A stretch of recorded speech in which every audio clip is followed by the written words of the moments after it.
For Apfo, we'll take about an hour. Before we get started, since it's been a while since we've been in person, I'm going to give the superintendent, Dr. Materano, a moment to share some wonderful news. Well, thank you. Good morning, Board of Education members, to our community who's watching, and council members. Great to see you in person as well. Many of you celebrated with us on Saturday at the Harriet Tubman ribbon cutting, and what a wonderful day that was for our community. Board members and council members, we started off the school year on a very positive note. Happy to report that we are back to a level of normalcy with all of our schools fully open. Questions that I have been receiving throughout where our focus has been is on our staffing, ensuring that a classroom teacher and a teacher is in all of our schools in front of our children. I do want to let you know that we've made some significant progress over the summer.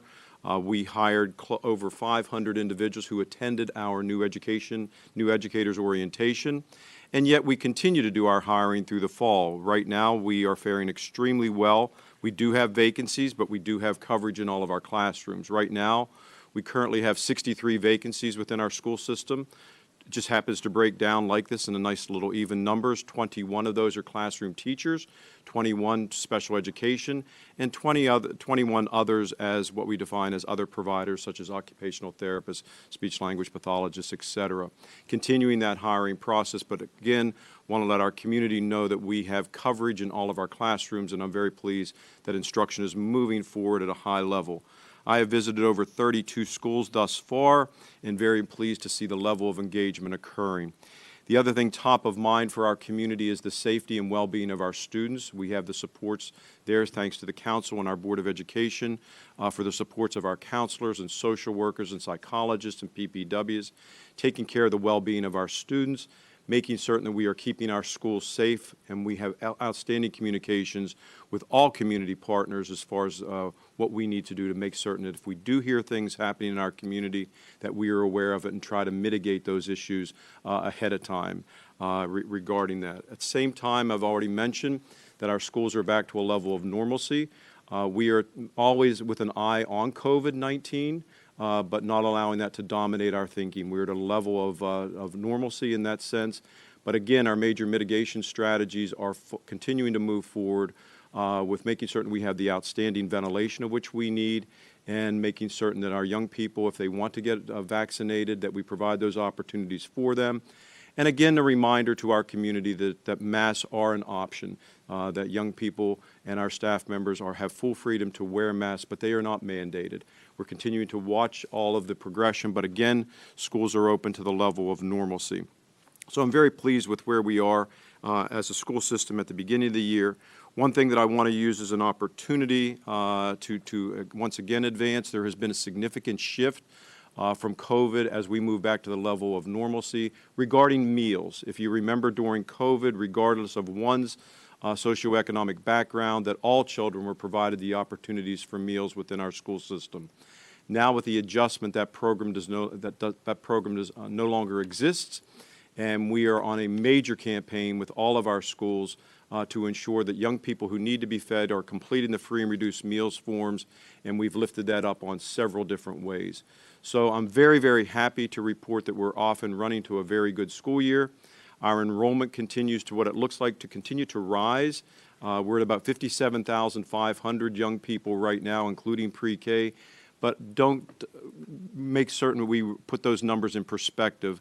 The official enrollment for our school year will be reported out September 30th and then well into the month of October. So I'm just giving you a preliminary sense as I continue to communicate with our Board of Education and our community on that number. But my final comments, council members, is that being very active right now and visiting our schools, the feedback I'm receiving from our students and our staff is the joy about being back together again in person and celebrating the fact of being able to have instruction occurring in person and how much people missed each other. And it is an absolute wonderful observation to see that happening. So we should be very proud of what's occurring in Howard County, but please remember the work is not done, and I'm already offering open contracts for December graduates. So thank you very much. Nice. Thank you, Dr. Materano, and thank you to your staff and all of the amazing individuals that make the school system be the best that they are. So we have about 60 minutes for our first agenda item, and we have 4 sub-bullets. So we'll take about 15 minutes per, and we'll start with, oh, by the way, we have about, let's say half of us are virtual. I can't see you, so if you just want to holler out, or maybe send a text to someone, or we'll make sure that everyone has a fair chance to speak. I don't mind a little bit of talking over just so we can make sure that everyone gets a chance to speak. So if you need to say something and I haven't recognized you, please just scream at me and let me know that you need to be recognized. So we're going to begin with Apfo, and the first sub-bullet is housing allocation. If anyone wants to begin.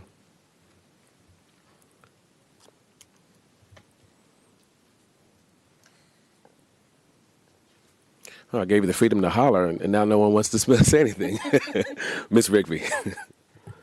I mean, I know that I asked for the last sub-bullet to be added because obviously our capital capacity we should be talking about our school capacity and how our capital budget supports that in relation to this. But I don't know if those bullets were placed there because of the general principle of Apfo, but either way, I think that my main point on the whole topic is that we have the Apfo committee that will be reinstated and starting up in 23. We're moving through our general plan. I hope that we look at more creative ideas than just expanding a number and actually look at how we drive these goals. We know that certain housing types, like single-family detached housing, generate a lot more students to the school system. So looking at housing that would support teachers and our other workforce would be great. And then I guess I'll save it for school capacity for the discussion about when we receive the numbers, because I'd hope that would be part of our discussion today. But that's all I really have to say on housing allocations, that I think we're hopefully starting to have those conversations and move in the right direction to do a more nuanced and effective Apfo than we currently have. All right, thank you, Ms. Rigby. Anyone else? Ms. Walsh. Okay, is this agenda item number 1 because it's required by law that we have this conversation given the number of schools that are over capacity? That is correct. Well, there is a agenda item where we would set that meeting. By county code, there's a requirement to have a Board of Ed, county executive, and county council meeting. Is this that meeting? No, it's not. We have to Okay. notice that the change in the code required that the Board of Ed present to the council a proposed solution to the overcrowding. And once that's received, then we would determine a meeting and notice for we have to provide public notice for 3 weeks prior to that meeting. Okay. So someone then on the council requested these 4 bullet points? These agenda items were requested in July, and we postponed that meeting until today. So yes, this was Okay, from so the this July- goes back to me asking us to continue a converation that we had back at school's Okay. chart. Correct. Correct. Okay, I did not know that, so I apologize. Okay. I don't think we can have this conversation enough because we don't seem to do anything different in response. And so I'm glad to hear that we're having a separate code-required meeting where we talk about the continuing problem and we actually have some obligation to present solutions. Because right now, it seems to me like we do the same thing over and over again. So if someone here could speak in general terms, not as to bullet 1 or 2 or 3, but what we're doing differently now than we did 2 years ago or 5 years ago, and how I can see that result be different than the results that we had 2 years or 5 years ago. But if we don't answer that question today, here's a preview for the question I'm going to ask when we have that code required meeting. Because, I've been to 2 different Board of Education meetings in the last 2 months and testified them about the capacity issue specific to District 1, the single or second biggest, fastest growing district in this county that no longer has a high school within its geographic bounds. Tell me the last capacity improvement project that happened in that district and when the next one is scheduled to be. These are problem issues, not just though for my district, and we talk about it every time we have this conversation. System-wide analysis is not good enough. It needs to be granular. It needs to focus on the families who are impacted by these major decisions that we make on the same flawed data inputs every single time and come up with the same bad results every single time. I mean, at this point in time, I feel like I could just hit play on this meeting or a similar meeting that we've had however many times in the past over the last 4 years of this term, and I'm embarrassed to say that I don't really see any difference. So again, I don't want to put anybody on the spot. I'm glad we're actually continuing this conversation that I wanted to have back in July and that I couldn't get a consensus to have then. But frankly, I'm not interested in another conversation where we say platitudes, we say things that sound real, real good, and nothing changes that affects our families and the kids who go to our schools. So that's me talking to bullets 1 through 4. Okay. So if anyone else is more interested in talking about this agenda item, would you like to add anything?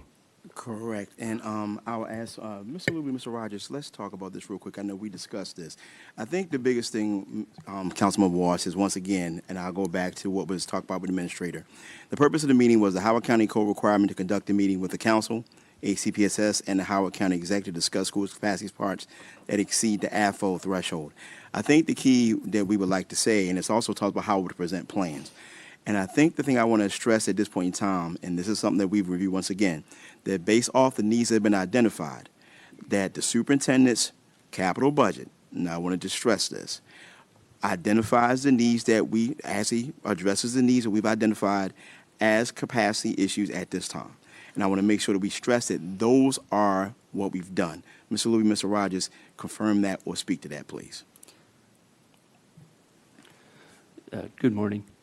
That is correct. The superintendent's proposed capital budget that was presented to the Board of Education is based off of multiple different factors, one of those factors being the capacity needs that were identified in the most recent 2022 feasibility study, including at all 3 levels, the elementary level, the middle level, and the high school level. So you are correct that the current proposed capital budget does address those capacity needs. And those are needs that we identified. Can we talk about what some of those needs were, some of those locations in terms of need, just to make sure that the public understands the projects that are in there and why those needs are in there as well? Certainly, and I'll ask Mr. Rogers to go a little more in depth on this, but as he's looking for his information, just note that the strategies are very similar to what was identified in the school capacity charts and in the feasibility study. Right. The needs that are specifically identified are at the elementary level in the southeast, which is addressed by Elementary School 43 in the long range, or in the FY24 and long range master plan. Also in the northwest or northern area with ES 44, which is in the long range master plan. At the middle school level in several locations in the southeast with a new project that was added at Murray Hill Middle School for a renovation and addition, as well as in the Columbia West area with dung logging, which addresses multiple schools, and then also an addition for capacity at Patapsco Middle School. At the high school level, as everybody knows, there's currently redistricting that's happening in the Route 1 corridor. That with the opening of High School 13 will address a lot of the high school needs. There is also in the long-range master plan to address the west of 29 towards Northmore, a Centennial addition to address the needs at Centennial and Marriott's Ridge, which is not expected to be currently addressed with the redistricting. Mr. Rogers, would you like to go into more detail? Thanks, Mr. Lubley, and good morning, everyone. Mr. Lubley outlined the needs and the strategies that were proposed in the feasibility study and are included in the long-range master plan. I would just add also that since the Apfo information was presented to the board and county council earlier this year, the more recent feasibility study shows projections that are a little bit lower than what was initially projected in the prior year. So again, we have that annual capital planning cycle that includes a projection, a feasibility study, and a year's worth of planning effort to address the issues that are, or the capacity concerns that are identified there. And the more recent feasibility study presented in June 22 does include lower projections, responding a little bit more to the impacts of COVID that we've seen on our enrollment. So some of the schools that were included in the list on page 9 with the Apfo documentation that was submitted earlier this year, some of those schools would no longer be on the list if it were provided now. And I think the last piece I would like to add, Mr. Rogers, correct me if I'm wrong, our projection methodology is checked pretty much what we have a report. Is it annually or pretty much for every other year, where pretty much we have our projections checked for accuracy? We don't do it on a schedule. We do report on projection accuracy every year Okay. to the board typically that's in February or March. In recent years, we have had our enrollment methodology and results verified by a consultant. Each time that we go into redistricting, we take that additional step to make sure that we're going in with sound data that was produced by a sound methodology. This year, that consultant did the same work, or we had a consultant do that same work, and they validated our methodology and reported favorably on the projection that we presented in the feasibility study, noting that it tracks well at a countywide level with the projection that's developed by the State of Maryland Department of Planning. And what's the percentage of that? Do you remember? The percentage difference. Of accuracy. Well, typically over the last 10 years, again, before COVID, we saw accuracy rates, we saw error rates of 0.5% or less. Okay. So the other way to look at it would be 99.5% at a countywide level accuracy. Okay. Okay. I know Mr. Youngman has a couple of questions, but Ms. Rigby, do you have a follow-up or any questions on this? Yeah, I did have a follow-up to that because I guess I was particularly surprised when I saw the superintendent's proposed capital because the entire Board of Education had voted to prioritize Oakland Mills High School. And so given the location of Oakland Mills, which is sort of in the center, and the overcrowding that is at adjacent schools, I was very surprised to see it appeared to me that there was a shifted capital plan, and that shifted capital plan then shifted the redistricting plans so that the redistricting plan followed the capital plan. However, that was very surprising to me because the Board of Education had voted to prioritize Oakland Mills High School. And so I was just surprised to sort of see that decision, I guess, undone, and then other things driving a solution that would be different than the board's prioritization. And I know that Ms. Mosley has some additional information, so it might be, Chair, would Ms. Mosley be able to share some of that? So, yes, I'd love so sounds like we're kind of flowing in between all these four sub-bullets. Let me read them for the public, by the way. We have housing allocation, school capacity, Howard County Code requirement. Okay, the first one is housing allocation. Second one is school capacity.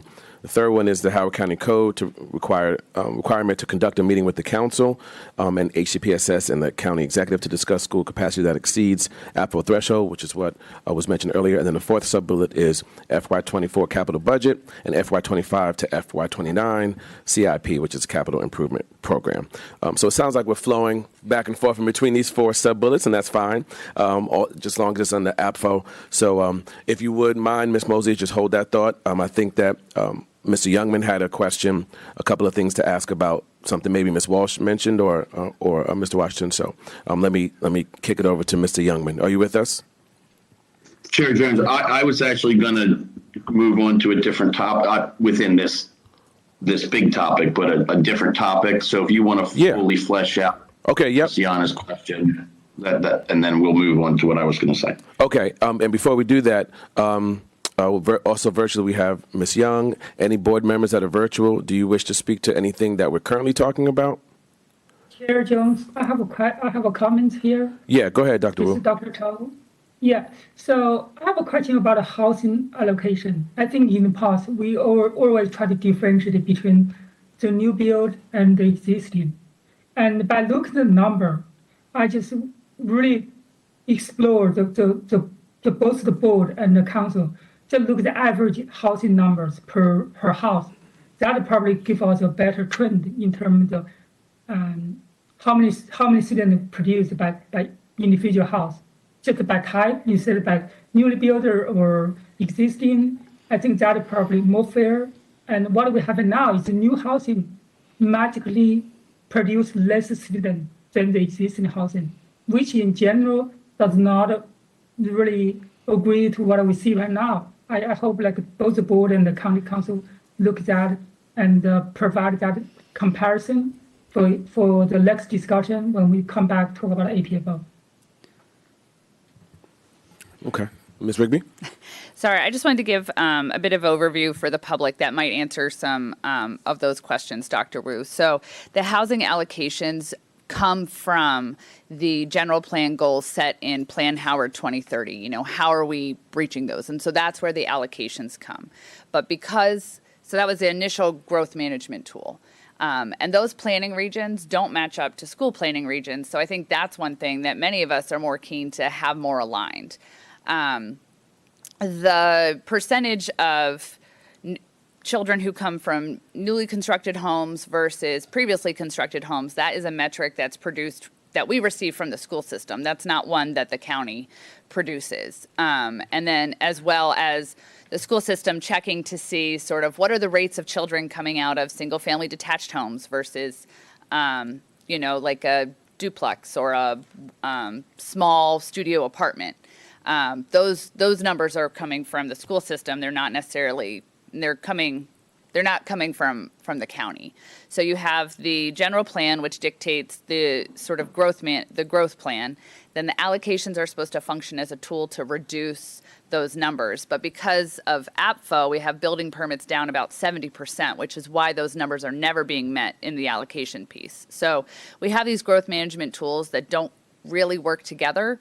And that's sort of one of the issues that we find ourselves in. But they're both growth management tools, but because Apfo is doing more of the lion's share of work in slowing down, what is being built, that's why the allocation numbers seem high, but no one's ever worried about not getting an allocation because Apfo's slowing it down. So that's kind of how they work together, and I hope that adds a bit of clarity to that process. But I absolutely agree that we need to, align the planning regions because that's an issue. We can also be looking at allocations in the future by housing type. I hope that's something that comes out of our general plan, but it's hard to change that without going through the sort of visionary community planning document of the general plan.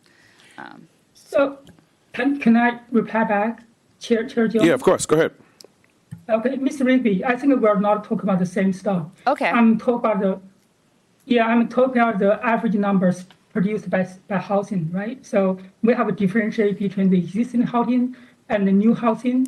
So based on the number we see, the new housing really generate much lower percentage of students than compared to the existing housing. But by looking at the numbers, we see, I remember we have discussion like this before. The reason we have a differentiation between the existing and new housing because the county council asked the school system try to differentiate that. Is that right? From history, right? I think, but when we look at the number again, I really hope we just look at all the housing by types instead by building years. Because right now, the formula right now we have now has a difficulty really project that long-term impact. Because in general, when we use only new housing and old housing, sometimes the current approach forget the aggregating impact from the newly built housing. That's the problem we're having now.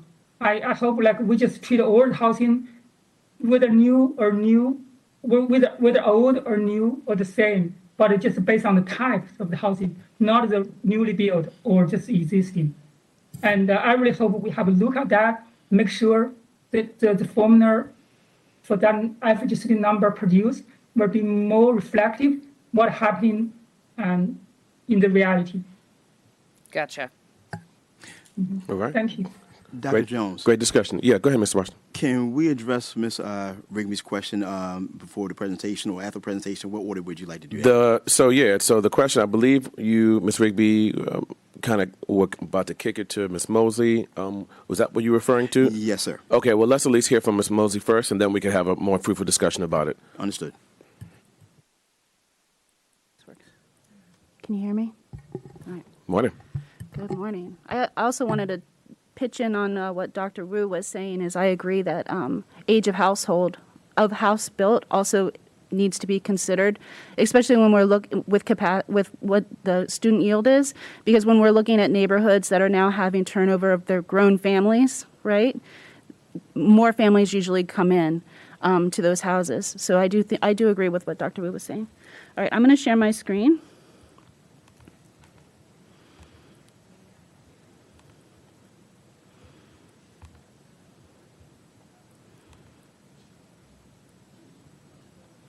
Okay, we got you.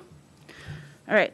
Now, I just want to put a disclaimer out that I am not talking about any specific individual or any specific group or anything like that. I'm talking about the processes, methodology, and the procedures that we are using, as well as policies in regards to capital investment planning for our school system. I wanted to talk about the way these are used because sometimes they're causing harm to the community. I'm going to be using Oakland Mills High School as an example because everyone is aware of the current situation, as Ms. Rigby has said, and many people are frustrating, feeling that the planning is arbitrary.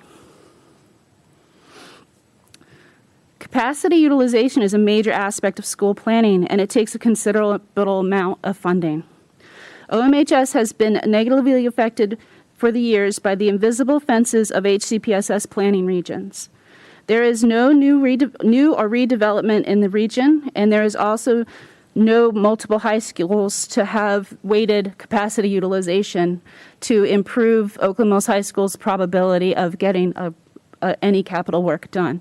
You can see the map here is the school system's planning regions. These are the invisible fences that I'm talking about.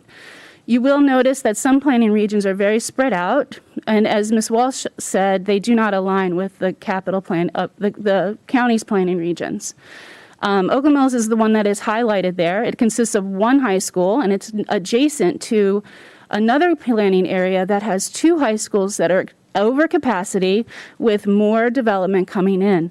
However, because it's in a different planning region, it doesn't always benefit from the capacity utilization of the adjacent planning regions for considerations in renovation or additions or other capital improvements. Instead, other areas are more impacted, but you can see that on the map where if you know where Howard and Longreach High School are, Oakland Mills, they're all about 3 miles apart from each other.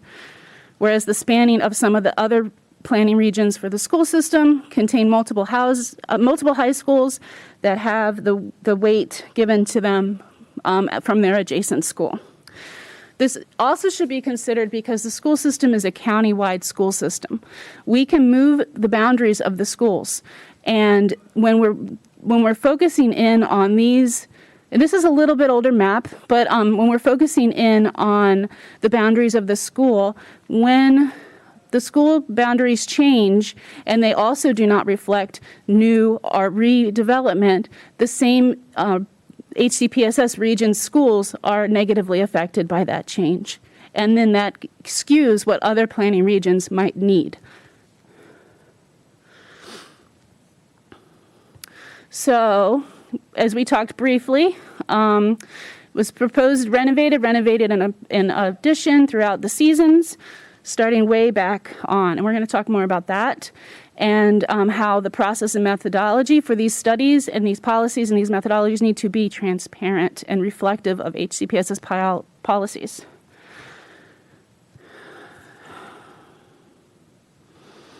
By not stabilizing priority order in capital planning, there really isn't any specific schedule of priorities. This then impacts funding from the county, Apfo conversations, and other necessary changes are avoided. Priorities should be split into capital projects based on county growth, capital projects based on renovation maintenance, which could account for number one, and new legislation that should have funding. Considerations of that is things that come from the state, like the blueprint legislation. Once a project reaches a priority, it's and identified in the CIP, it should be worked into the funding and made to completion. Air quality is a major concern for the students and the staff at Oakland Mills High School right now. In 2009, their HVAC, which is the original 1973 HVAC, was deemed to be needing replaced. 2016, it was brought up again. 2023, it was brought up again, and here we are with the superintendent's proposed budget talking about postponing that all the way to 2033. Air quality is very important. We've learned a lot about indoor air quality through the years, especially the last few years. More information can be found on these links specific to the EPA and the school system. Here's a mapping of the times of priority, concern and need and priority over time for Oakland Mills High School in particular. In 2009, Oakland Mills was defined based on the HVAC needs as not a conductive learning environment. However, OMHS was never met as a project realized. You can see them over time. Here, moving back and forth between renovation addition, renovation addition, renovation addition, renovation, renovation addition, over time. This really causes harm to the community because the project is not planned or given, and it stages a set for pitting different community groups each other to cover priorities that the BOE has already made. We don't need our communities showing up with buckets to say that their school needs renovations. We know the school system tracks these things. We need to make it a priority that these needs are met.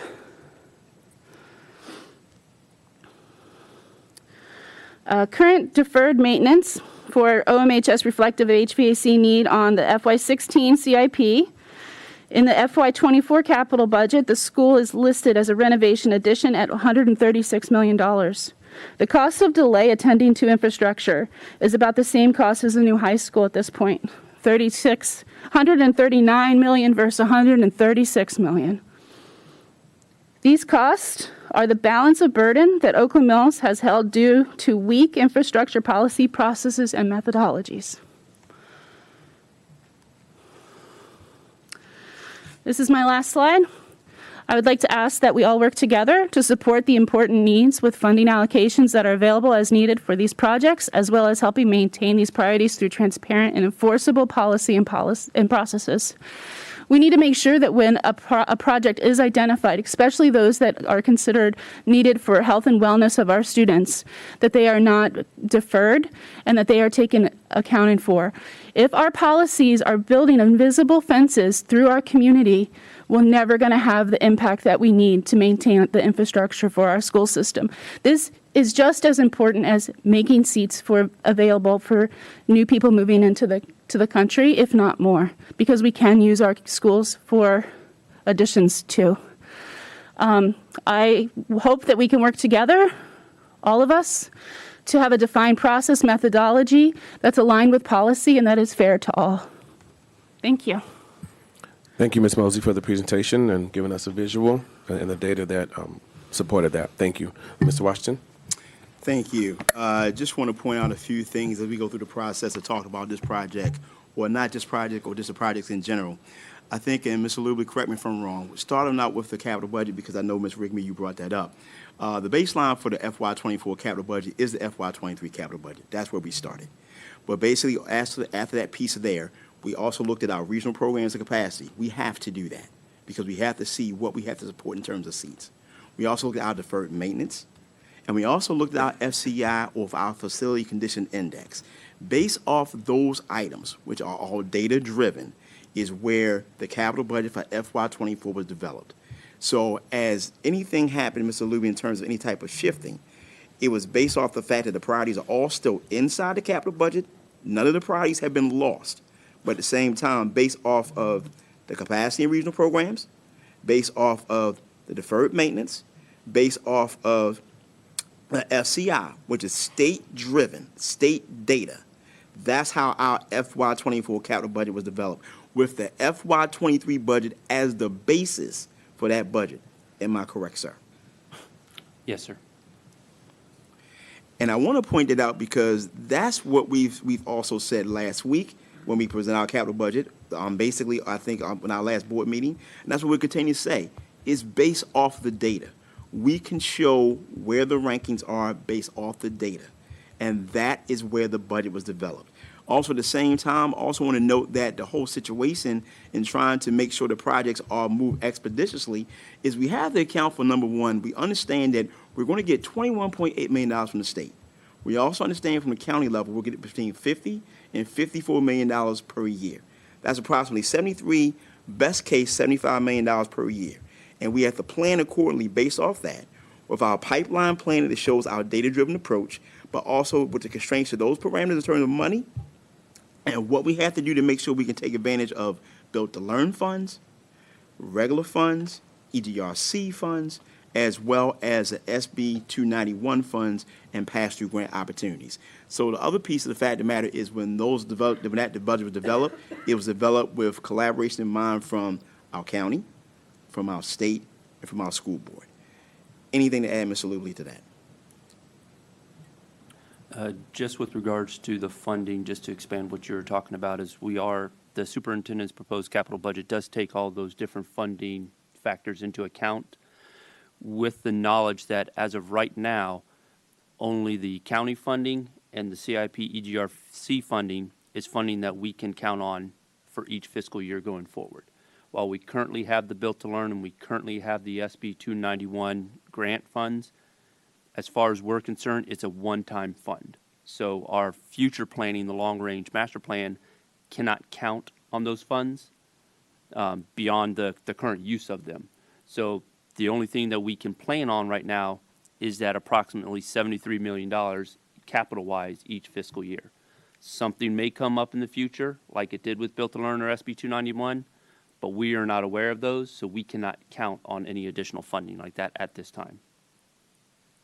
Okay, well, how does that sit with, so I hear the data, I hear the funding, I hear the numbers.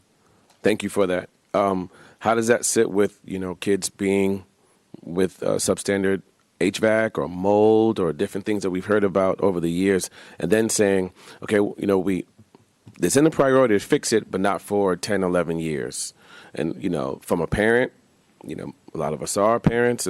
How does that sit with all that? Like, what do we do as a community, as a county? What do we? And maybe this is a rhetorical question, but I'm just talking out loud about trying to solve a problem, but not attempting to solve it because it's not that high of a priority for a decade or something.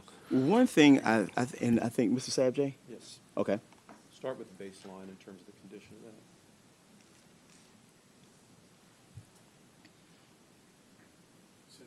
Go ahead and start with the overview of the HVAC.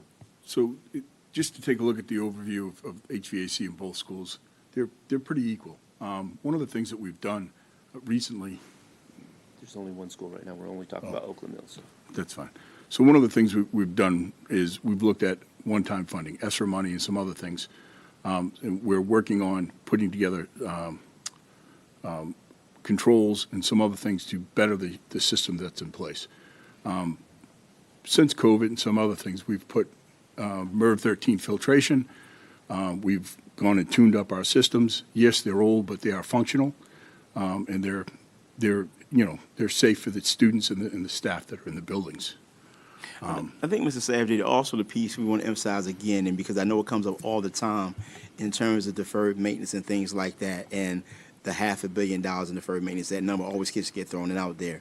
But I think a lot of times nobody really dissects that number to really decouple it and see what's in there. You have your repair work in there that are taken care of. If something breaks down, we repair those items. You have your preventative maintenance in there, which is the scheduled work that we do yearly on our units and things like that to make sure they're functional. Yes. But what I think most people are latching on to is a capital renewal. The capital renewal is that's where projects have been deferred, and so the systems may be older. Does not mean they're not functional, but it means that based off of best practices, when we would like to change systems based off of useful life, Right. those dates have passed. But because of the other two items, we continue to maintain them. So one of the things you have to look at too is when we provide the deferred maintenance list, as we have in the past. If you look at the components, as the components come of age, as Mr. Washington said, we may not replace the entire boiler system, but we replace pumps and some other things that deliver an efficient and effective manner to make sure that the units and the systems are working at a high rate. So I hope that explains something. So it's like putting tires on your car, right? So it makes sure it stops well and stuff in the rain. You put better tires on. So we replace a pump. We replace certain pieces of the equipment and/or of the system to continue to make this system functional and highly effective to deliver HVAC or heating or whatever the need is for the system. I know Ms. Watts once, and I saw your hand, Ms. Mosley as well, and Ms. Walsh and Ms. Rigby. So, okay, Ms. Watts, since you haven't spoken yet. Thank you for this, and thank you, Ms. Mosley, for the presentation. Mr. Washington mentioned 3 different items that go into defining the goals and objectives in terms of capital projects for the school system. And one was the capacity list, the deferred maintenance, and the FCI. I think one of the things Ms. Mosley is tapping into is which of these areas are allow subjectivity to come into play, so that our community, I feel like our community is feeling as if, especially the Oakland Mills community, is feeling as if this process is a little more subjective. And I keep hearing the term data-driven, but also some of this, as Ms. Mosley pointed out, is subjectivity within the school system. So of those 3 things that you defined, which of those actually are subjective, meaning the school system can pull levers and make differences in how these things are defined, and which ones are purely data-driven? Thank you.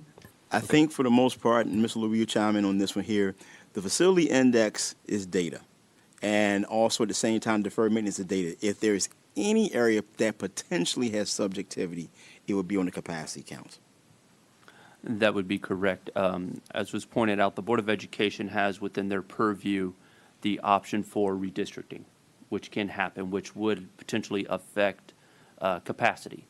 So we all know that we're in redistricting to provide a boundary for High School 13 right now. It is not finished. We are now into the board's process to see where that goes. The other 2 data points were the State Facility Condition Index done by the State Facility Assessment. It was an assessment of all schools within the state of Maryland done by licensed engineers and architects. So it is data-driven and it's consistent for all schools. The same thing for the deferred maintenance. It has more of a boots on the ground, more input from our maintenance department who is dealing with those units. So it has their knowledge, but again, it goes through based off of consistency of what they see for all the schools, all the systems to create that deferred maintenance list, which was used. So I would say that, again, is more data-driven. So you're correct. The one that has potentially some subjectivity in it is the capacity. Okay. Ms. Mosley, Ms. Walsh, Ms. Rigby, and then we'll switch topics to Mr. Youngman, unless anyone else wants to chime in. Ms. Mosley. Okay, thank you. I wanted to address, and I hope nobody's taking it personally. I am talking about that we need to talk together about fixing what we're doing because it's not working appropriately for all areas. And, when we talk about this reactive versus proactive approach, especially in conversations about HVAC and things like that, we're talking about fixing things as they come up. So when we get the memos that there's black mold found in the school, the whole media center needs to be wiped down. We see things that, student participation in their activities is limited. You can't use the catwalk at Oakland Mills High School for anything, and that wouldn't be worked on until 2033.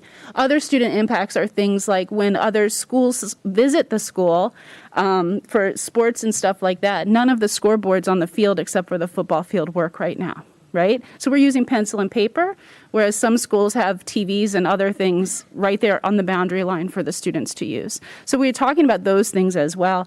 And when we get a renovation happening for a school, and the document guidelines that the school system used were last updated in 2009.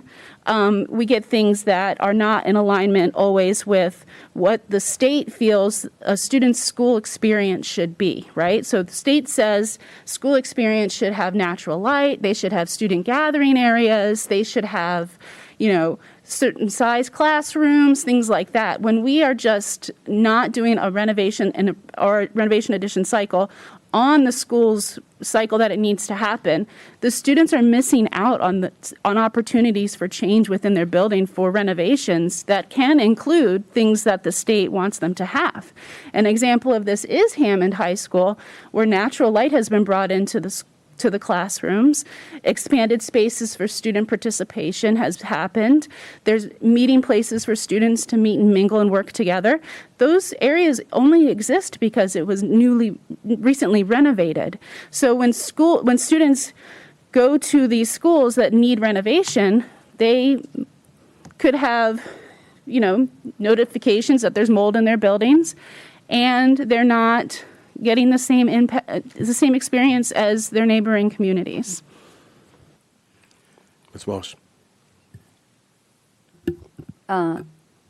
Dr. Madara, your number was 57,500 that we estimate to be in those school buildings now. Approximately. I mean, by law, those babies are required to be in that school from possibly pre-K through 12, right?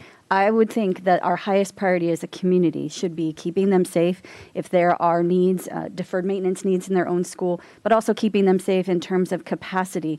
I think I heard you, Mr. Washington, and then you, Mr. Rogers or Lubley, confirm that one of the limitations on what you're able to do annually is the county contribution. At $50 or $73 million, I thought were the two numbers you mentioned, Mr. Washington. Typically, right now with the state, it's about 21.8 million a year, and the county is usually between 50 and 54. Okay, if that is not enough to keep those 57,500 kids in the room, then we need to ask for more from the county, don't we? I don't understand how we can say, well, that's it. That's all I can do with $53 million.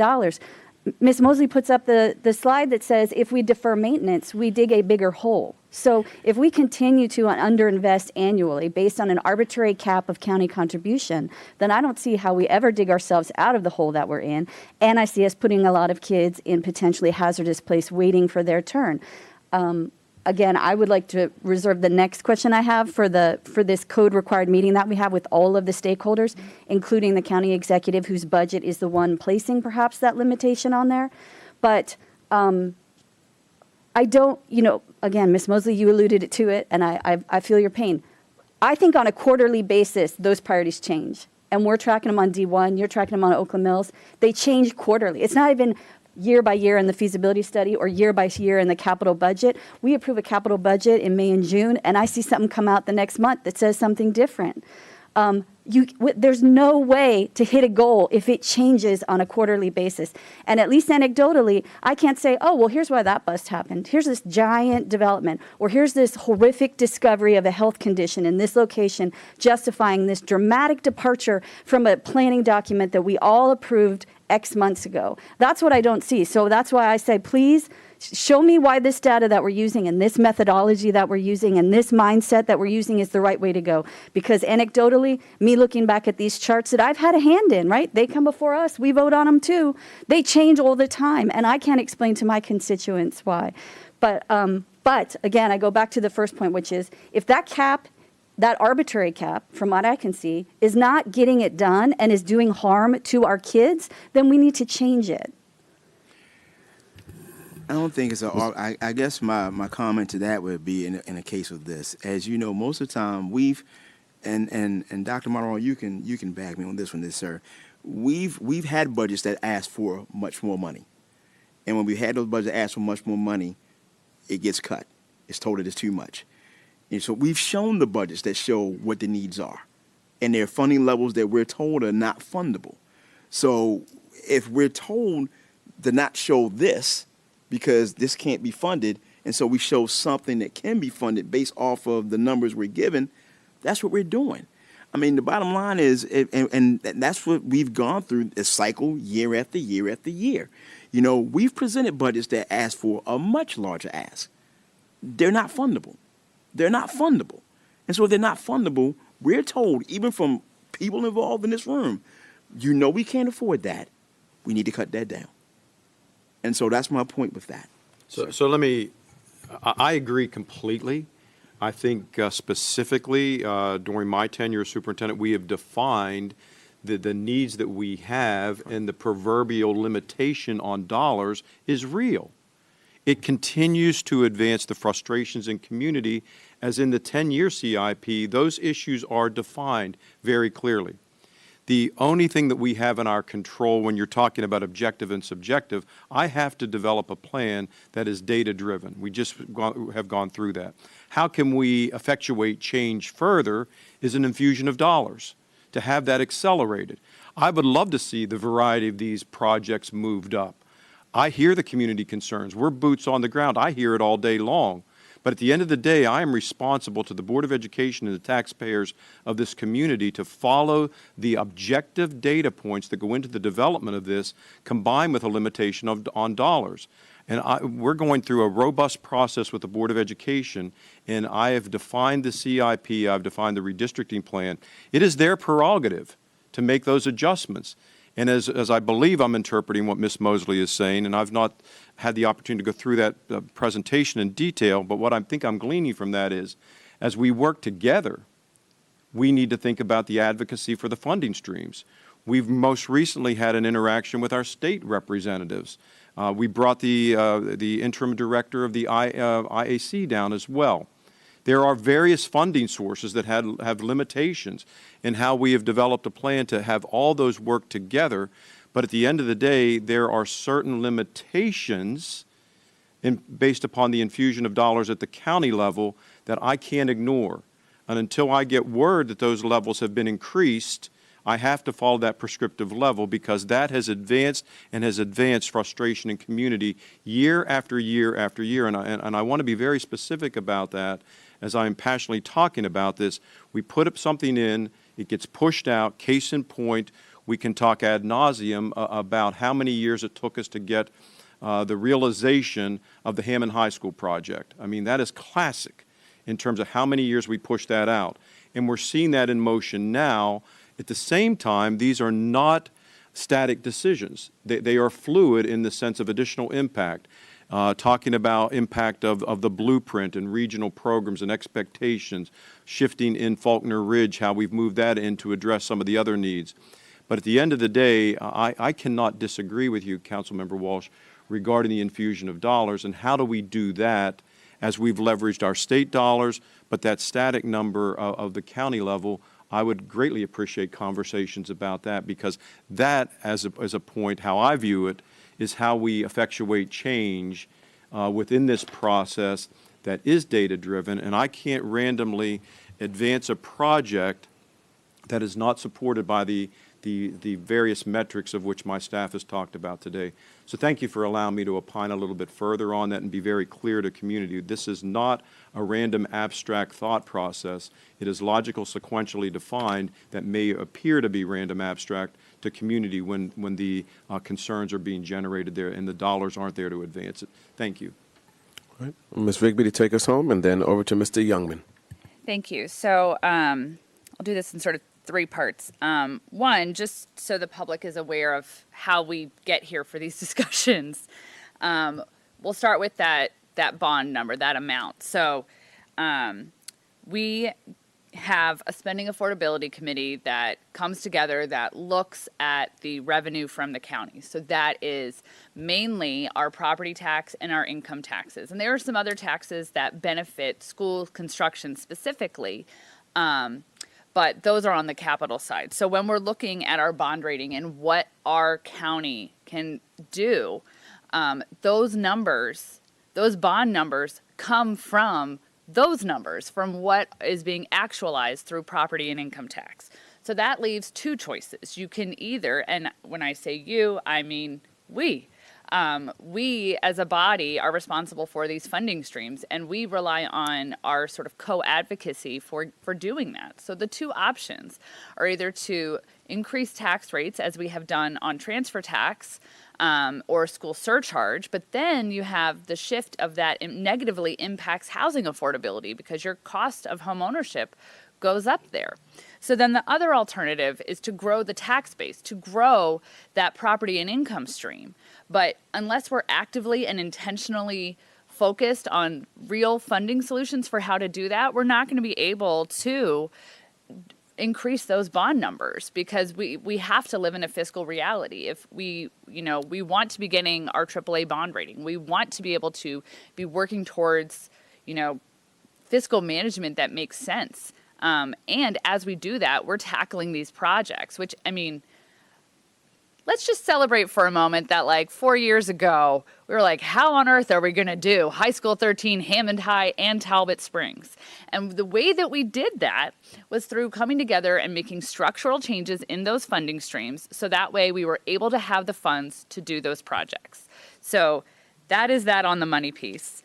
But the other questions I had that I originally raised my hand for, Mr. Washington, when you said that you were looking at regional capacity, were you talking about within those planning regions, or like the planning regions, or were you looking at sort of countywide capacity?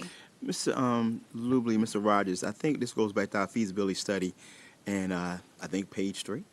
And I'm just, constituents ask me questions, and I feel like I have a lot of expertise in different areas like housing policy, but that's why I need these questions answered so that way I can explain it to other folks as I think well. it's either page 3 or page 16. Which one? So we do consider the location and placement of regional programs and how they affect the capacity of schools. I'm not sure if that's what was being referenced here or not, but I do want to mention in this context that the planning regions that DPZ uses as what as was previously mentioned, are not in alignment with the regions identified in the Apfo chart. Those regions in the Apfo chart, while they are based on school boundaries, don't place any limits on the school planning, capacity planning efforts that the school system undergoes on an annual basis.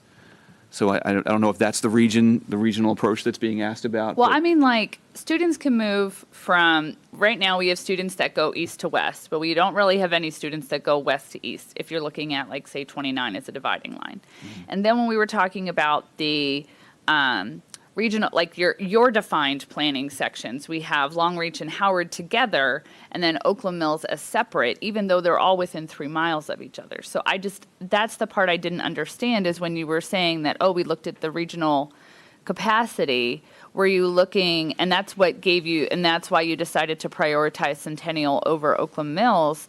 That's the part I didn't understand. Were you looking at, whatever other high school is in the Centennial cluster, or were you looking at just sort of those high school clusters as those invisible fence islands?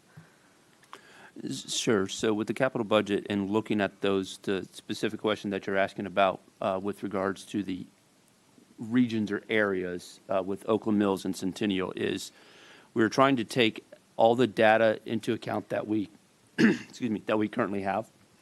And in the feasibility study and then the superintendent's proposed redistricting plan, the plans that are identified,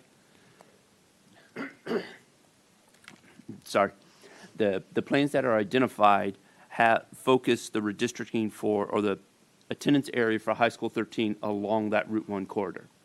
And the superintendent's current plan shows all the high schools in that, or at least in that area, being below 110%. Now, we all know that we're in the middle of the process and things can change, but based off of the data we currently have, it shows that the capacity need in that area, that Route 1 corridor, so it goes all the way north and south, shows that the capacity needs are going to be addressed.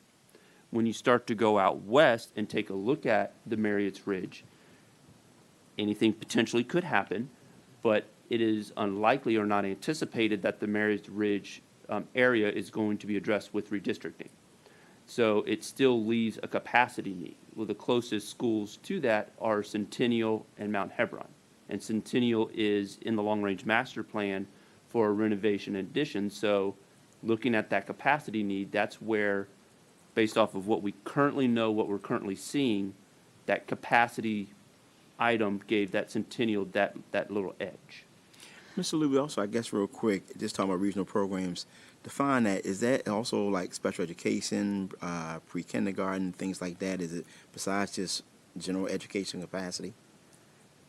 In the regional programs in a school, yes. Okay, just want to make sure that's clear as well. I might need you to send me then sort of those breakdowns, and then because it's like there's the criteria is shifting and how you prioritize it shifts, and maybe it's just but having it very clear would be very, very helpful, especially when in discussions with constituents. And then lastly, my question is more of a broader philosophical one, which is, what is the role of the democratically elected Board of Education in setting priorities if they change? I mean, I think about Ms. Cotroneo, whose work on elevating education and awareness about indoor air quality, pre-COVID, it changed, how people in this county look at indoor air quality and think about indoor air quality. And so, what is the board's role in sort of this in this planning process? Because again, the board voted on the long-range budget, capital budget. They prioritized Oakland Mills, and then these other planning documents came out. And the way that those planning documents are, you can construct them in ways that make arguments to renovate and expand the capacity at Oakland Mills High School.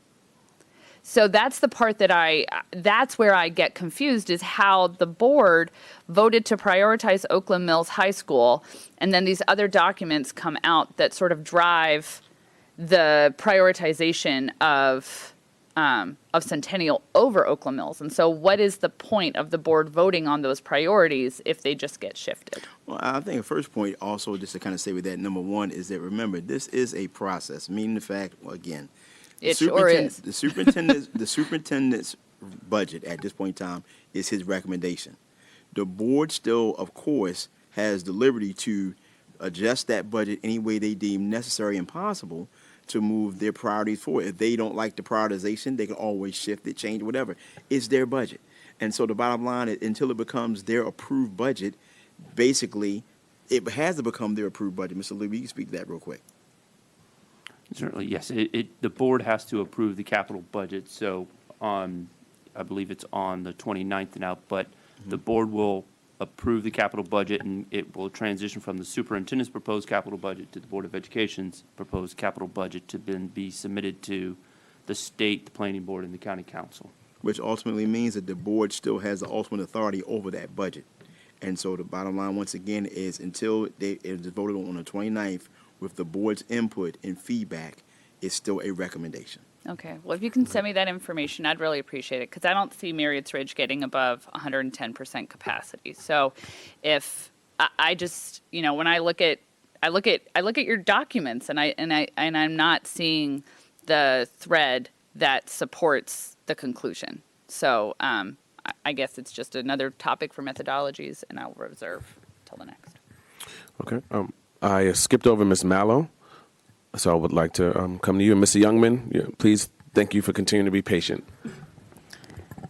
A couple things. So, number one, we don't have enough money. That's the bottom line. We know that, you know that, but it bears repeating. We don't have enough capital funding. So then what are the three mechanisms the board has to address these issues? One, we can redistrict. Everybody loves that, right? And I'm getting glared at by many people here. We can do a renovation or an addition, and three, we can build new. Those are the only three mechanisms we have, and we set the priorities, and we will be setting the priorities, and we will take into due consideration what the superintendent is recommending and why, as well as what our priorities have been in the past and where we think it needs to be. So it would not surprise me if every year, if we continue the pattern that we have done every other year of shifting those priorities and reestablishing board priorities based on what we know to be possible.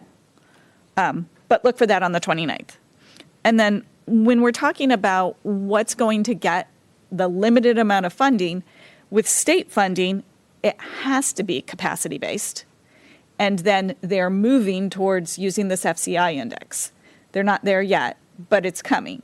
So as we move forward over the next 3 to 4 years, we're really going to have to shift our algorithm for setting priorities to what does that FCI number reflect? Because if it's not high enough on the FCI list, we will not get state funding. But the bottom line, since it's really around capacity and that FCI number, we're unlikely to get non-capacity-based renovation funds. So where's that money going to come from? And right now, the only avenues we have are pursuing it with our state delegation from Howard County, which we did, and we're successful at getting additional funds to be distributed over the next couple of years, but also from you, the county council and county executive. So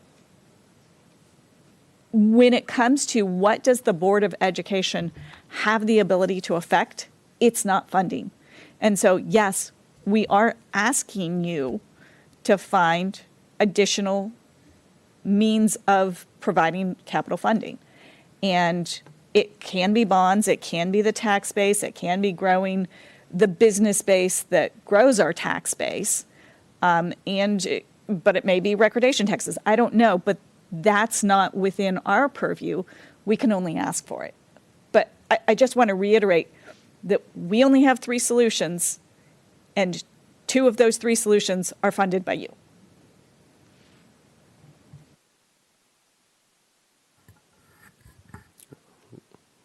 Okay, really fast, and then we're going to... Super fast. Okay, super fast. I just wanted to clarify something that Ms. Rigby asked. Yes, in the feasibility study, Marys Ridge is under 110%. I think they meant to say Mount Hebron, which is projected to be over 110% and is also mentioned for redistricting in the superintendent's boundary adjustment. So I just wanted to clarify that. That's it. Even faster. My daughter will have health impacts because she attended a school that was moldy for the rest of her life. So I would, if it were up to me, these schools would be done, all of them, today. They need to be done today. Every renovation we do seems to be decades too late. So the school is in bad condition. Look at Hammond. We have ARL, which has the highest FCI by far. That's because it doesn't have a PTA, it doesn't have a community advocating for it. It just sort of seems to get deferred, and is very moldy. Oakland Mills High School has a mold problem that staff is courageously battling and doing an okay job with, but it's overwhelming. Other schools have these mold issues because of HVAC and roof deferments. So we're forced to make Sophie's choice, really, honestly, every year, because the board wants to do these projects. We are limited in what we can do. And then, as Ms. Mallow said, we look at the state to see what they're going to fund, and they gear towards capacity. And I would say that Marys Ridge is one of our fastest growing high schools, and Turf Valley feeds into it without Apfo, so it's a little bit of a juggernaut. So I think it will be over capacity, and it is concerning in that area of the county. So that's my spiel. Okay. Yeah. I could go on about deferred maintenance. It's my favorite topic, but. Thank you. Mr. Youngman, you've waited patiently. It's on you. So much for a topic that at the beginning nobody wanted to talk about. Talking about money, everybody's kind of led us into this. I'm looking at a CIP. We're all complaining about the projects that aren't happening fast enough, yet even where they are in the CIP, they're in a CIP that relies on $95 million in fiscal year 25, $123 million in fiscal year 26. Then it goes back to the normal level, then out around 29 or 30. It's over 100 one of those years. That money doesn't exist. So even this CIP that we're looking at, which already none of us are super happy with, relies on money that doesn't exist. And I keep hearing the county needs to give us more money. The county needs to give us more money.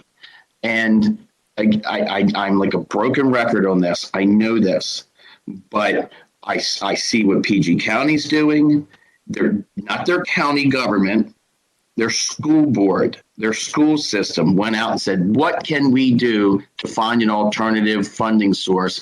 And then went to the county to say, hey, will you partner with us in this?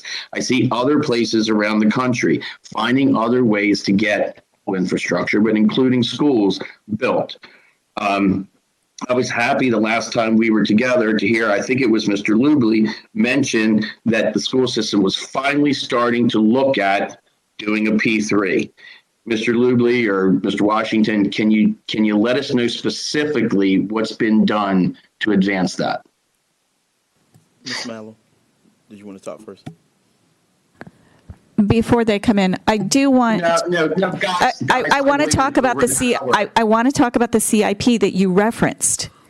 You said that there wasn't enough money and that wasn't real. However, those are real because they were built around the Built to Learn Act, which is in addition to the CIP, the usual about 21 million that we get from the state, as well as SB 291, which is 35 million that the local delegation was able to get for the school system without a necessary local match. So I want it to be on the record that those numbers are real, and that's why they're higher in the 2 out years, because the funding does exist for that. And with that, I will turn it back over to Mr. Washington. Okay, and Jen, I'm sorry that I jumped in like that, but I don't think the numbers out at in 29 and 30, when we're counting on things like the Turf Valley School getting built and stuff, that's not committed money. So I think every year, the reason why, and this goes back to what Liz was saying, that it seems like every year stuff's constantly changing. It's because the money's never what is on the spreadsheet. I mean, we wish that all our businesses and personal budgets and all turned out like the spreadsheet, right? But they never do. So that's why I'm asking about, like, well, that's my specific question. Anyway, back to Mr. Washington. Sure. Mr. Lubley, again, follow up on the P3. I know we did do some additional investigation after that, but I think as well also, to Ms. Mallow's point, talk about the Built to Learn and the SB 291, how those work. Certainly, I know we've been on this topic for a while, so I won't spend a lot of time. Ms. Mallow is correct that the short years or the upcoming years, those funding sources or requests are realistic because they are based off of what was anticipated, identified by the state, by the county, the Built to Learn Act, and the SB 291. Councilmember Youngman is also correct. As you get further into that out years, then those funding sources, or as I noted before, we can't count on those funding sources, so it's reduced down to just what we have been identified, so roughly around that 73 million. So those out years are presenting a higher than what we currently anticipate funding request. The P3, we have done further investigations on that. We've had several conversations with Mr. Washington in PG County, not our chief, Mr. Washington, but Mr. Washington, PG County is the director of their private partner. I forget his exact title, but we've had further conversations with him as well as with the state. And I don't want to paraphrase exactly what they've said, but the state right now in general has said with regards to P3, they're kind of waiting and watching to kind of see how PG County goes. We have looked into further other countries and other areas that have done P3 and why they have a lot of funding that comes in early and gets items happened early.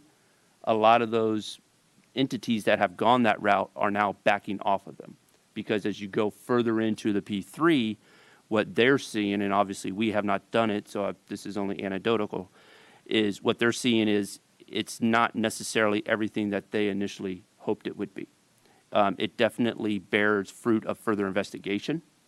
But again, as of right now, everybody is kind of in that wait and see situation with P3. Who in the state is saying that we need to wait and see? Because I know that there was, I guess the director of that agency was pretty high on it a couple of years ago and actually helped to put together the PG County one. He was Mr. Gurrell, who was the director of the executive director of the IAC, and that's what really helped that P3 with PG County get into the legislation. Mr. Gurrell is no longer there, and I'm not saying with him leaving that's really changing the direction of the IAC. My conversations have been with multiple different staff. I can't recall off the top of my head exactly who the staff were that said that, but the general indication was it's kind of a wait and see. I'd also like to note that the PG County P3, a lot of that funding is coming through other legislations like that Built to Learn Act. So a lot of that funding that goes along with P3 is in additional legislation and not in the standard CIP legislation. What are other jurisdictions, school systems across the country doing? I mean, we have the highest income taxes, second highest property tax rate, highest closing costs. Obviously, a lot of that's a function of the assessment of our real estate, which is very high valued, so generates high taxes.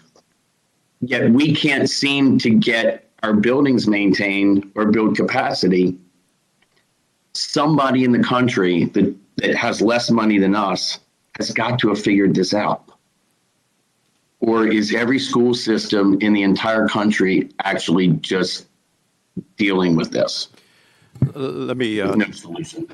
Councilman Young, let me take a first stab at that particular topic. This is a nationwide issue, an aging infrastructure all across our nation with schools in terms of construction. Other states are dealing with low enrollment and consolidation and closing schools.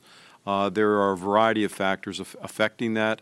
Actually, the state of Maryland fares very well as far as their commitment to school building construction overall, and we're very fortunate to have the infusion of the state dollars with the match that is allocated based upon wealth indexes, et cetera. The P3 challenges are great that Mr. Lubley has talked about. But at the end of the day, it's the aging infrastructure, deferred maintenance, trying to keep up with capacity issues, everything that's germane to this conversation today. And in counties such as ours that I've advocated forever about is how do we get additional dollars based upon our fast enrollment and growing rates, et cetera. So things such as that. Additionally, I've talked about unpacking dollars allocated from the state level that may not necessarily have a local match. So as far as when I go in front of the IAC, I want our community to understand I'm asked two questions when I'm there. One, do you have a county match and a dedicated, committed county match to advance the project? And do you have the enrollment to support these particular issues as you move these forward? So it comes down to the balancing of priorities at the local level and being in a state that has a higher level of priority statewide. So I give you more of a snapshot of the conditions in the nation. And I think on top of that as well, you have to look at our history, also understand that the challenges that we face are not like every other area, meaning this. Between 1988 and 2003, we were growing at such a rate we were building about 2 to 3 brand new schools a year. Every jurisdiction can't say that. So what you're basically dealing with now is the fact that all those buildings we built from in that almost that 15-year period are starting to age. They're aging together.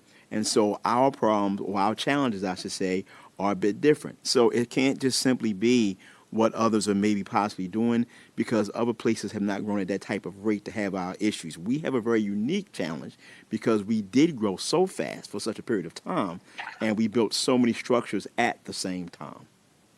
Mr. Lubley, anything additional? Well, ironically, I think that was one of the issues with our adjacent county. They had 5 problems they wanted to overcome, and one of them was the average age of their buildings. I mean, they were probably a little bit further along than us. They had capacity in the wrong place, so they had to deal with redistricting. They had old buildings. Let me pivot because I know we're over time. The most recent feasibility study, are those the best projections? Those are the most current projections right now that everybody's using? The June feasibility study? Yes, sir. Okay. I'm a broken record on this. Next year, the year after, and all the way out as far as those graphs go, the northern region, which is where the Turf Valley Elementary School is going to go, every one of those years is projected to be higher overutilization than the southern region where the Jessup Elementary School is going to go. What data, we had a long conversation about data-driven decisions an hour ago. What data is driving the decision to make Jessup Elementary School 43 and make Turf Valley wait. Mr. Rogers. So we're using updated enrollment projections. As you know, we update those out on an annual basis. And our analysis this year shows that, as presented in the feasibility study, and I guess in between Manor Woods, Waverly, and West Friendship, we have about 100 seat need to bring that region to 100% through 2031. If you extend a little ways and include Hollyfield Station veterans and St. John's, that adds about another 225 seat need to bring that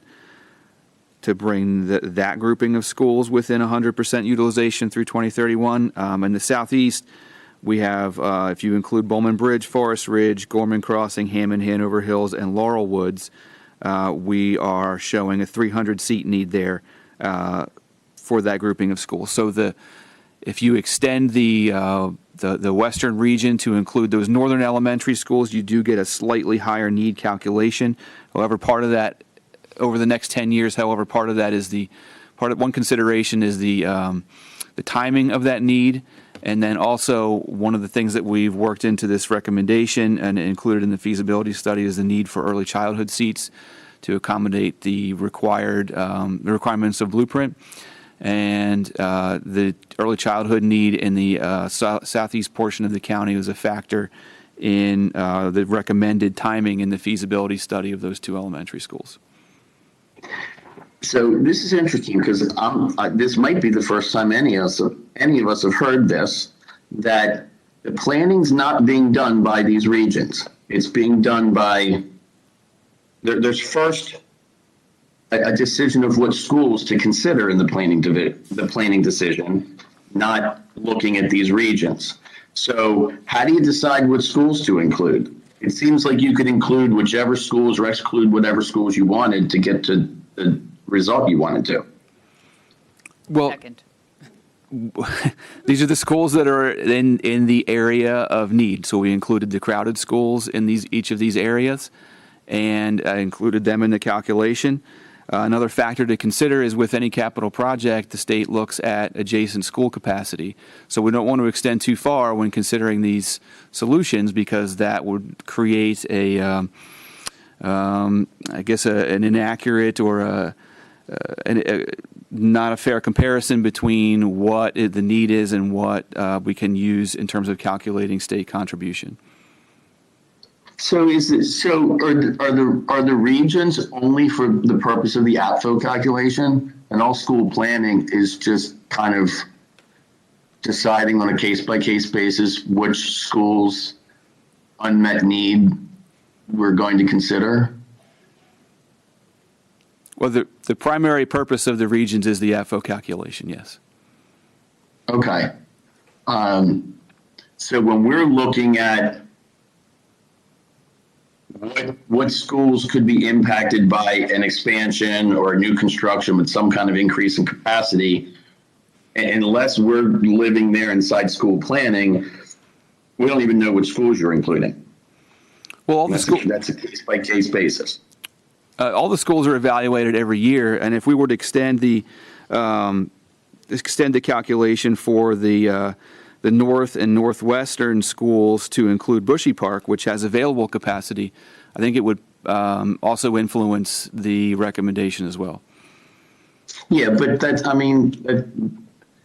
my kids went to Bushy Park, great school, but that is 20 minutes in the opposite direction from Turf Valley of where most people are trying to get to work. That's not even remotely feasible or makes sense to include capacity in Bushy Park in calculating the need in the Turf Valley, Waverly Woods, Waverly Manor Woods area. And I always thought we relied on these sort of planning regions, and we were sort of stressed that the planning regions you guys used weren't aligning with the planning regions that the general plan uses. And now I know why, or sense why there might have been resistance from the school system to try to align those areas. And it's because areas really don't exist. You guys just sort of look at what schools are close by.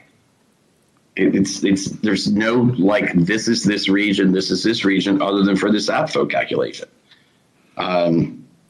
So Well, Learned something new today. The one value in not being limited by regions like this is when we enter into a redistricting like we're in right now, we're not handcuffed in that area either. So there's value in not being limited by geographic regions. I do understand that. I do. But one of the reasons why I think that some people are kind of curious to see what that would look like is so they have some level of predictability, that they know when they come here and they're going to be here in the schools for 20 or 25 years. It's not just the Wild West. You know, they're not going to end up living, you know, somewhere up around Turf Valley and their kids are going to be, you know, in school in Woodbine or something. So, okay. Thank you, Chair Jones. Sure. Thank you. Great discussion, everyone. Go Chair ahead. Jones, can I just add one thing? Sure. This is about money, since that's so much of what we were talking about. 4 days ago, there was a statement made by Comptroller Francho, who pointed out that Maryland has a revenue surplus of nearly $2 billion in the general fund for the fiscal year that just ended June 30. And the surplus stems from a massive, unanticipated influx of revenues for the second consecutive year as a result of personal income tax receipts from wealthy taxpayers and federal COVID-19 relief aid. The General Assembly allocated $3.5 billion for government operations, but here's the important part. That leaves a little over $1.1 billion of unassigned revenue. Now, Francho said, put it in the rainy day fund. I say, let's add it to our school construction and renovation fund. Let's make the case. We have just found out this information. It is extremely important information, and I think that we should all be asking our state delegation to do as much as they can to help Howard County deal with all of these issues that we've been discussing now for the last 2 hours. There is money out there. That's what we keep saying there's no money, there's no money. There is money out there. It is a matter of priorities. And last year's revenue for Howard County also came in way over projection. And it was also at least partly based on taxes, higher taxes being paid by wealthy taxpayers. I don't know what our projections are in Howard County for this year, but I imagine that they're similar from last year, given that that's what the state has just reported too. So, priorities. All right. Great discussion, everyone. I mentioned earlier to staff here and HCPSS, as well as the board members, that will try to stop at noon. Everyone has a million things to do this afternoon, so I'll try to hold to that. Right now, we're a little bit over with our first agenda item, and we have 4 more to go. So let's just keep rocking and rolling here. Let's take about 15 minutes to talk about school start times.